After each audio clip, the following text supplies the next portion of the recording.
di 2021 ini dimulai dari April, Mei meningkat. Ini klasternya masih saya lihat klaster keluarga. Apa yang saya sesalkan malah insentif untuk petugas penanganan COVID di rumah sakit itu yang tertahan.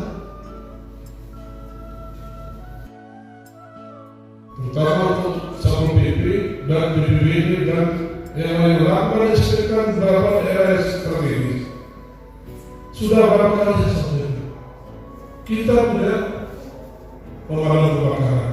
Sekali keluar, biar terang masyarakat di pasar, di beberapa desa katakan Kemiri dan dia lakukan. Di masjid sudah.